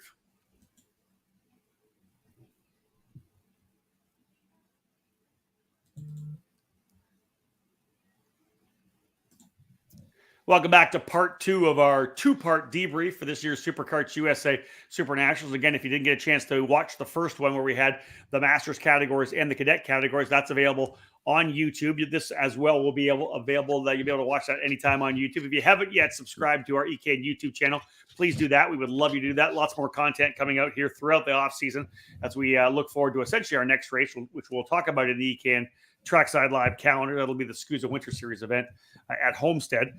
David, let's jump into X30 Junior. Again, our race report today brought to you by Sodi Racing USA. And here's the headline: Brown becomes third driver to double up on Super Sunday. This was a category that had just 44 drivers in it. So one heat race all throughout the three different rounds and two different qualifying groups to hit the racetrack. And when it was all said and done, as we said earlier, Alex Mercado, the surprising fast time in qualifying, a 47.495 to secure the top spot ahead of Australian driver Brody Yendall. 34 thousandths was the difference between their two fast laps. Charlie Smith in third. So again, a good qualifying effort across the board for Charlie Smith. Yeah, he was good all weekend. Categories under the Nash Motorsports tent. His teammate, Stephen Miller, in fourth, and Diego Ardiles with another top five in qualifying. Go ahead. No, I was just going to say that you look at the kind of guys who are up front, and for a lot of time we saw the RPG guys were really kind of rolling for a bit there with Yendall and Ardiles, and of course you have the guys from Speed Concepts Racing, which were strong. It was a good mix, I think, up front of a number of the teams, but a lot of times you saw maybe two guys there, right? When we're talking about the cadets, it was the Bennett guys. It seemed like the teams that had at least two guys with the speed to be in that top five group. That was kind of it. And again, we see that in a lot of the junior categories is teammates working together to try and keep together. Well, in the heat races, however, it was basically kind of a split up. There was a lot of different drivers mixing it in. Yendo was the driver to win twice. He actually won the opening heat race and the third heat race. He fell back to 5th in the second heat race. So that was won by Enzo Vidmontien, who qualified in the 7th spot. So again, a lot of shuffling around. You had Turner Brown sitting in 2nd and 3rd, and then added a 9th in his last heat race. Diego Ardiles did a 3rd, a 2nd, and a 3rd. So essentially that made him one of the top contenders going into the main event. So, but he actually ended up lining up 2nd as he had Brody Yendel, his RPG teammate, on the inside, and he was going to lead the field to the green flag. You had it was supposed to be Enzo Vidmontien, but again, as we talked about earlier, he was removed from the event on prior to Sunday's event. So that moved Turner Brown to 3rd, Charlie Smith to 4th, Stephen Miller 5th, and Augustus Toniolo into the 6th spot. So actually 3 RPG drivers within the top 6 at the start of the main event. Yeah, let's talk about that main event a little bit too. Obviously, the RPG guys coming out of the gate quickly. They started on the front row, and they were quickly able to get in line and get rolling. So it was Ardiles actually went to the front at one point, and then Yendel, and then another one of the drivers from TB Kart USA and Race Lab was right there as well. Sasha von Padbash was right in the middle of the fight too. One of the brighter liveried cars. It was kind of easy to pick up in a sea of some of the other cars. But then, of course, David Turner Brown was right there as well. Kind of buoyed off the success he had in KA 100 Junior. He was right out of the gate as well, as part of the lead group there too. Yeah, the 4 drivers were kind of sizing each other up, but it looked to be the more aggressive one was Sasha van Podbosch. Yeah. I mean, he was a driver that wanted to get to the lead and wanted to get to the lead bad. And that actually cost him because it was lap 18. He was sitting 3rd. You had, I want to say Yendo was leading, and I think Ardiles 2nd, however they were lined up. But both of those drivers were 1, 2, and then Sasha was 3rd. As they went into turn 3, one of the RPG drivers tried to make a pass. Even though he saw it, he still went for it, and Sasha went inside both of those drivers hard into the curbing, clipped the curbing. Kart I have a photo of it, was upside on its side, smashed into one of the RPG drivers. They pushed into the other one.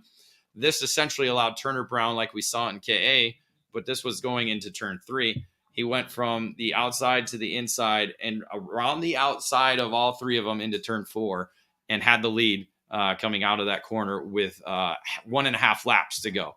Because if you push that wide coming out of turn number 3, you got to crank it back around 4, and he just pinched it and just rolled around the outside. It was it was very heads up, saw it all happening.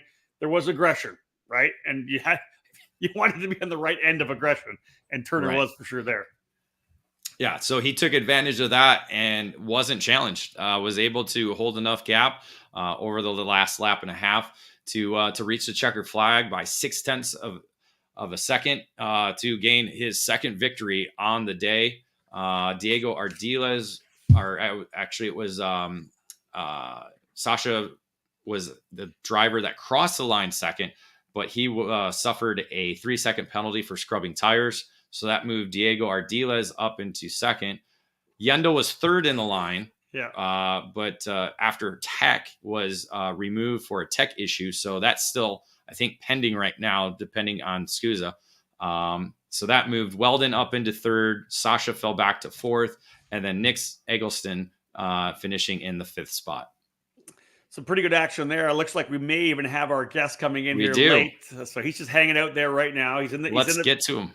You want to bring him right in? Yeah, we're going to bring him right in. Here. All right. Turner Brown, what's up, buddy? We got to get his mic turned. There he is. Oh, hi. Turner, how are you? I'm good. Yeah, I'm just sitting down. I'm here in Las Vegas for the F1 race, so my apologies if the sound's a little messed up, but yeah. You sound fantastic, buddy. I'll just say this. So far, you're the winningest guy in Las Vegas. Let's not worry about the Formula One guys. You're the guy that had 2 wins. We just finished up wrapping up. Thanks for joining us. I know you were flying down there. Let me ask you first and foremost. Has it sunk in that you came to Las Vegas in the SuperNationals and won both races in junior?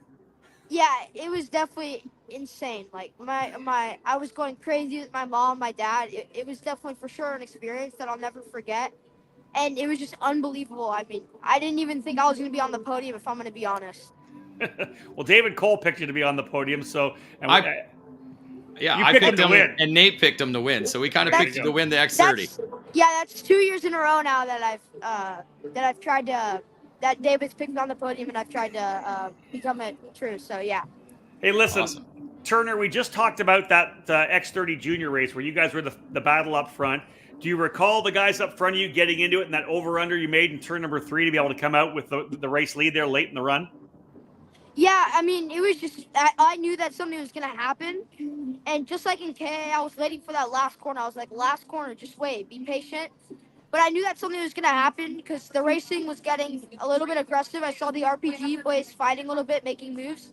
So I thought, all right, this is my time to go and just hold it on from there. So what did you think over those last couple of laps? Were you starting to listen to the engine a bit? Were you starting to get nervous? Yeah, for sure. I mean, for me, always, I just get calm on the last 2 laps. I like being in that spot where really I'm way more calm than the start of the race or any point in the race, in my opinion. So, yeah. The racing in K100 Junior and X30 Junior was absolutely awesome, especially when you guys kind of kicked things off on Super Sunday. When you rolled in there, the first time you got on the racetrack, did you feel comfortable on the track from the get-go? No, I was for sure not quick on Thursday practice, Wednesday. But the team did a great job, adapting to it. We worked hard, and, we ended up getting a lot of hardware, so. Did you like the track itself? It was interesting, but, I would say it was okay, but it wasn't one of my favorites, but I liked it. It was okay. We've talked to a couple other guys here today, Ramo Ruscitti and Austin Garrison. You obviously know Austin. Did you guys do a lot of work on your go-kart, or was it pretty close when you started, or did you have to really dial things in over the week? Yeah, we did a lot of work, I think. We tuned the engine perfectly. We had a few sections where the engine wasn't running perfect. But the engine was extremely good in the final, especially with the speed lap power and the P1 engines. It was awesome. But yeah, I think we made a lot of car changes, and they ended up being right. So we're a week, well, not quite a week on, 5 days on from the win. What are your thoughts right now? You still pretty pumped from having won SuperNats? Yeah, I'm never going to forget it. Even if I don't end up becoming a race driver when I'm older, I'll always have those trophies either in my basement or something. But I will never forget it. It was an unforgettable moment. And I remember being in the trailer after getting my driver coach, Alex Speed, sorry. I will never forget the moment of me just breaking down on the stairs in the trailer after he told me that the penalty was overturned. And that's a crazy thing too, because that came before you ran X30 Junior, did it not? Yes, it did. It came 20 minutes before I headed out to the grid. So I came out there, no pressure. I've already got what I wanted. Let's just send it. So, and let's talk about that. The reason probably why it was so great for you to get that win was from what happened last year, right? That the fact that you won on the racetrack. Talk a little bit about that from last year. It definitely took a swing in my confidence, but I knew that I had a fresh start coming in junior. And honestly, I couldn't describe it. It felt so nice to just know that, all right, I did it. I came back, won it, got some redemption. And yeah, now that I have the trophy sitting in my room, unlike last year, it's definitely a whole lot better. Let's wrap things up with this. Obviously, one of the cool factors is that you're with Speed Concepts Racing, right? They're big on driver development. Austin Garrison's there, Alex Speed's there, so many other guys that are there. Can you talk a little bit about what they've done for you, especially over this year, because you've really kind of rock and rolled all year long. What have they done for you confidence-wise and driving-wise? They have changed my career. They have taught me so much stuff. They've been a family to me. They're an awesome team. Ever since I started in Utah a few years ago, arrive and drive, from the get-go, it was just I was from the back, and NOLA, and then at Utah was fighting for top 10s. I was like, wow. And they definitely make a huge difference. They're coaching me to the best of their abilities. It's working so much, and yeah, they're definitely the best team out there in the market, in my opinion. And they just helped me so much, and I really appreciate it from the whole team. It's interesting. I'd ask you if you're excited for 2024, but I think that's probably a given. Yeah, for sure. Excited, going for championships next year. Definitely just going to rock and roll next year, try and do what I've been doing this year, but even better. David, any questions for this kid, or are we going to let him go watch F1? Well, first, yeah. What's the plan for the weekend? Does everybody do the F1 drivers know you're there? And are they I don't know. I mean, I'm sure they're focused on their race, but yeah, I'm just super excited to go watch something that's been a dream of mine since I've like heard about it. I mean, over the show a few years ago, but yeah, I'm super excited for the weekend. It should be fun. Well, Perfect. Turner, thank you so much, buddy, for taking the time. I know you just flew in, just got to the racetrack. Go enjoy yourself. Congratulations on a great SuperNats. Thank you so much. I appreciate it. Have a good night. All right. Thanks, buddy. Turn around right there. What more do you want? That's so awesome. Yeah. I mean, he had a great view too. Did you see No the kidding, Vegas I saw it. backdrop behind it? What a great, such a quality young man. And Dave, we kind of saw him mid-season, right? Kind of come on strong, was being there, was able to get the win at the Summer Nats. And man, this kid's got a bright future. And that's it. Like, he started out the year, we thought, there's a lot of drivers that come up from mini to junior that are, boom, they hit it right away. It took a little bit for him to get going, because really in the beginning of the year, we weren't really talking about him much. Yeah. And then there was that Summer Nats victory when he moved to X30 junior. And it was like, oh, it was almost like a wake up call. Like something switched with him and the Speed Concepts crew and everything. It just, boom, he's there. And then it helped him in turn, I think, in the 100cc stuff to get a little bit more aggressive and a little bit more deeper in the braking zones and stuff like that. So all the confidence overall, too, right? And the confidence as well, as you could see in he's very confident in the way he speaks, and I think he's very confident with the way he drives as well. Yeah, no doubt about it. And obviously, Turner coming right in there. He immediately popped on. We brought him right on here. He nails the interview. Yeah, that was aces. That was fantastic, folks. One more break. When we get back, we're going to wrap things up with our Paddock Pass. Dave's got a couple of notes down here we're going to go through. We got a Constructors Championship. We'll look at the chassis that we're actually able to win in the 5 categories we talked about today. We'll go over the predictions, go class by class, and see how badly I lost. And then we'll look at the EKN Trackside Live Race Calendar. Nothing going until 2024, but it'll be a big year for sure once again. Stay tuned, folks. More to come after this break.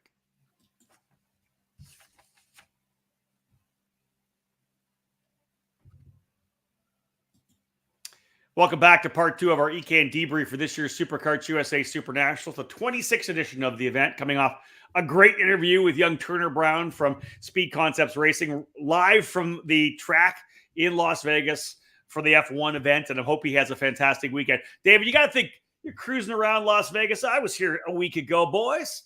I've won junior. Hey, where's Lance Stroll? Where's George Russell? Let's talk. I've won too. You guys have won this race. I've won this race in junior. Well, to be honest, he's got 2 more wins than they do. So he almost has something on top of these guys. Now, Logan Sargent on hand, he has 2 wins at the SuperNationals, 1 in cadet, 1 in junior. So maybe those 2 could have a good photo together. We'll have to text him and see maybe if there's a way he can find Logan to be able to do that. Well, listen, Kyle Kirkwood was watching. Kyle and Logan are good buddies. We need to get Kyle to get Turner and get Turner where we need to be in there right now for that photo, because I saw that Williams actually posted something out about Logan saying that he's had success in Las Vegas before. So that's true. Yeah, he just did the what is that website? The Players Tribune. Oh yeah, I believe was the article, and they actually showed a photo of him during his karting days. I was upset it wasn't a SuperNationals photo, because it was talking about going back home in Vegas and how he's won there and stuff like that. But, they just didn't get a hold of us, I guess. We were too busy at the SuperNats. We're pretty busy. All right, folks, let's go into the Paddock Pass right now. This edition of the Paddock Pass presented by Mega Power. For over 20 years, Greg Bell has been building race-winning power for kart racers. The name on this program, Mega Power. If you want to win shifter kart races, it's time to put Mega Power on your kart. Mega Power specializes in gearbox engines such as the TMKZ, Rock Shifter, and Miami Shifter, but with almost 3 decades of engine building experience, Bell develops winning motors for X30 and Mini Swift and everything in between. Increase your odds of winning in 2024 by calling Greg Bell today at 209-747-2613 to put Mega Power in your corner. All right, David, wrapping things up for this edition of the Debrief. Let's have a look and chat a bit about the Paddock Pass. One of the key things, of course, brand new lot. We talked about it earlier here at Las Vegas Motor Speedway. We're going to move to the back part of the racetrack for 24 and 25, but a brand new layout. And from the very get-go, when we first walked it in the first sessions, I talked to Ryan Norberg, and he's like, hey, the bottom line is it's something totally different. Like it or hate it, it's something different than we've had in years past. It was, yeah. We talked about this yesterday, but again, we can talk about it for those who didn't watch. And it was different. It was a completely different track layout. Nobody had raced on something like this before. Nobody had a straightaway that was 1,400 feet long. So that was kind of the big thing.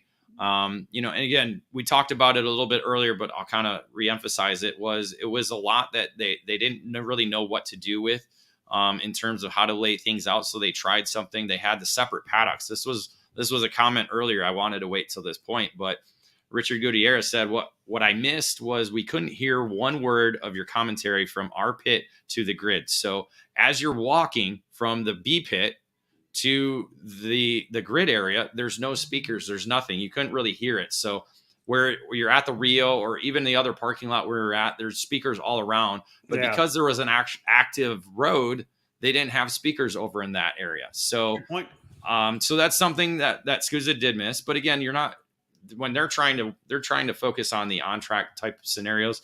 So again, that's just something that was missed. And there were speakers over in the other paddock. So there was that. But yeah, that was something that was missed. One thing I'll throw out as well, and we didn't talk about it yesterday, Superkarts USA, David, adding 3 new members to their Hall of Fame as well during the opening ceremonies, and very well deserved, of course, starting with PSL karting with Dominic Lebrec and Stephane St. Charles. They've been part of the SKUSA program. I remember seeing them in 1999 or 2000, I think. We were at the Florida Winter Tour, which was SKUSA back in the early days of the Florida Winter Tour. They've been doing this for 24 years or something like 25 years. So shout out to both them. And like PSL Karting literally has been one of those anchor teams over the last couple of decades, right? Of course, massive up in Canada. CRG for many years now, for the last number of years, have been kind of the North American, touch point for Birrell ART. And I've done a tremendous job and just brought so many drivers through that program. So kudos to them, both well-deserved. And then, of course, it's been a driver, number one, a SuperNationals winner, and then kind of the guy over in Europe representing, the U.S. as a factory driver for multiple manufacturers. And then now, of course, into his own GFC karting program, where he's, again, a key member and 100% focused on his team. Gary Carlton from GFC Karting going into the Hall of Fame as well. And I think that was, huge for myself and Chris Ortenberger, who were part of the class last year, to see us followed up by Dominic, Stephane, and Gary. Come on, it says a lot. It's kudos, just a shout out to those guys here. It's not a racing thing. Perfect for the Paddock Pass. Yeah, no, it was great to see them. Obviously, we kind of knew it. At least I knew about it because we had to kind of put up dummy Hall of Famers last year when we put both you and Chris in. So we knew this was in the works. It was kind of, we had to use their names last year as dummies, and it worked out well. Obviously, they knew going into to Sunday about it because they had to be trackside for the ceremony. So it wasn't quite the surprise like for you and Chris last year. But I think to honor, again, you have to do that because you see all the different Hall of Fames in motorsports and in all sports in general. You have to have the figures that have done a lot or mean something within the sport. It's the history. I think obviously PSL karting, you can't think of SuperNationals without them. They're always that front row spot. You always see them right there. You always see Dominic knee deep into getting his drivers quick, and you see Stephane there pumping him up the way he does so well. And so it's great to see them. And of course, Gary's been, since I've been working for eKarting News over the last 19 seasons, there's nobody like Gary Carlton. There really isn't. I mean, the driver that he is, and now the industry member that he is, it's just phenomenal to see. And so I'm excited to see what he's going to do for the next 20 years, 25 years, right? with the GFC brand. He's in for the last 20 years, and there's still 20 to go. Like, that's the crazy thing about it. For sure. It's amazing, 100%. Another kind of a cool fact we really haven't brought up yet either is, and I know there was some issues, but man, you know what? With that racetrack, David, there wasn't a red flag. They didn't roll the ambulance. That's what, especially come wheel-to-wheel racing on Friday, Saturday, and Sunday. The fact that there was no reds and the racing was clean. Some drivers made mistakes and there was wrecks in the barriers. We had one guy, who was it in Masters, who flipped. It was Kyle. Kyle Yuchinski comes into turn one, hits, does the full helicopter on the go-kart, back up onto the barriers. Crowd went crazy. I don't know where I was standing, but I could hear the cheers of the fans from where I was standing over It the was so engines. cool. It was so loud. It was amazing. I'm like, what is going? I'm like, He jumped up after. did like, Taylor literally Swift walk through the paddock or something? Like, what's going on? fully helicoptering, But sliding? he's doing Dude, this. He's Yeah, pumping the let's crowd up. go. It was It so was good. pretty awesome. It was Now, so good. Yeah. if I were to wreck at Supernats, I would do the same damn thing. I mean, because you're there, you're like, yes, let's pump it up. Like I If screwed I were to up. wreck it, if I were to Come wreck on, it, laugh at me. I'd be like bent in like a Wow. beanbag, broken. You kind of were when you did kind of wreck it there in one of the was it qualifying or the practice? No, the practice before qualifying, a That's what it guy, a guy spun in front of me. So That wasn't as dramatic and Just bet the graceful axle. like Kyle did though. mine was not ungrateful. No. Graceful rather. All right, let's move into the Constructors Championship. We already talked about some of this other stuff yesterday. We can go back to that. Constructors Championship, again, 9 categories on the weekend. David, 5 brands all told? 5 brands, yeah. How many all told? This is the 5 This is the brands total. all told? This is the total Okay. right here. Yesterday we did the 4. So 5 well, there were 5 4 different there were 4 different winners last year, but well, where'd they come from? Where'd the Cosmic exactly. guys come from? Wow. So Cosmic picked up 4 victories out of the 9. So that's a big scoop. It's been a while since we've seen that. And really this was the lowest amount of chassis we've seen win at the Super. Hold on, I got it down. I think since 20. You go through the line. I'm going to look at this. So Cosmic winning the 4, as we know, with Rawls and Performance Group. What? Formal, Benia. Who else am I missing? Waters, and Rivera. That's it. Red Speed with a couple, courtesy of Turner Brown. Well done. Ital Kart with the win for Davide Fore. Bennick, of course, that tremendous run they had in the mini Swift category. Then Sodi Kart with the win. Somebody was going to win Sodi Kart and Micro, man. They had like 3 drivers in the lead 4. Battle out against drives. But yeah, so Cosmic, Red Speed, Ital Kart, Bennick, and Sodi Kart, all with race wins. So it was 2012, the last time we had only 5 chassis brands win. Yes, so it's been a while. And that was 9 classes that year as well. The lowest, I mean, that was back in 2004. We had 10 classes and there was only 4 chassis brands that won.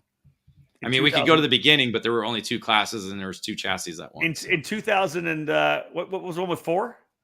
Yeah, 2004. 2004. So only 4 different brands won that year. That was at the Rio that year, was it not? That was the first year at Sam Boyd Stadium. Sam Boyd, that was 2002. Come on, that was Jason Bowles. That was holding the trophy on Tony the 50-yard line. That's right. Yeah. So yeah, Tony Kart was a winner. CRG was a winner that year.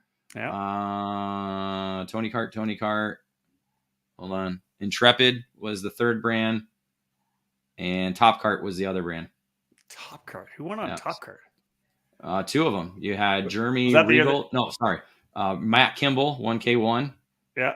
And Kevin Casey won S3. Wow. I forgot about that. That was the old S3 days. That's right. Yeah. All right. So there you go. Beginning stages of it. Yeah. Man, let's roll into the predictions. Nate and I tied for KA 100 Junior at 5. Yep. X30 Junior, Nate won that one. There's 2. That's essentially 2 for 2 for Nate. He won X30 Junior with 8 points. David, you won KA 100 Senior with 6. X30 Senior, you beat me by 1. 11 for David X30 Senior. Pro Shifter, we did not do good in Pro Shifter. We did not rock in Pro Shifter. 3 for you in Pro Shifter. Overall, David Cole with the belt. 58 points. Nate Dean, though, probably like 4 times what he had last year. Did a great job with 45, and I to pick number 37, though, baby. It's iconic, yeah, because you couldn't run it this year on track. You had to do it in your points. That's so when you look at it, I had 53% of my top 5s. Dude, that's ridiculous. So again, you look at, you had 9 different categories. I had 24 drivers finish in the top 5 that I predicted to finish. Well done. How many did I have? You had 22, so it was good. Yeah, it was close. I'm close. I just didn't have again. So 24 for me, 22 for you, 20 for Nate. So we had a lot of different drivers and a lot of correct top 5. It was picking them where they finished. The fact that you and Nate each picked a class where you picked 4 of the guys in the right spots is ridiculous. You were so butthurt. You just I thought I was. This is amazing right here. This is amazing. This nose karting right here. This Dude. This nose kart. Your record against me is like 1-40 on the racetrack. I said this head nose karting. I know where people are going to finish. You didn't last year. I think I need to get with Westgate next year and be the bookie and set the me. odds for All Pro right. Shifter and X30 Senior. We need to. I think we've done that in the past before. Well, that'd be I interesting. think we need to set that up. Let's wrap things up, folks, and shut David down because I'm done with his voice. I've had to listen to it for so long. I'm So done. is my throat. I don't want to. At least my lips are finally not as dry as they were. My God, it was dry this week. Yeah. Yeah, I'm not going to really talk to the guy for like a couple of weeks, which is A-okay with me right now. Can't wait. EKN Trackside Live Race Calendar for 2024, brought to you by, of course, Rollison Performance Group today, folks. At the Rollison Performance Group, we strive for ultimate success. We're more than just an arrive and drive race team with countless wins on the national and regional level. Our focus is on complete driver development, and that's where the success is fueled. We combine one-on-one coaching, on-track instruction, and intensive data debriefing with unparalleled kart and engine prep. Our program will help you raise your game. We'll take you to the next level.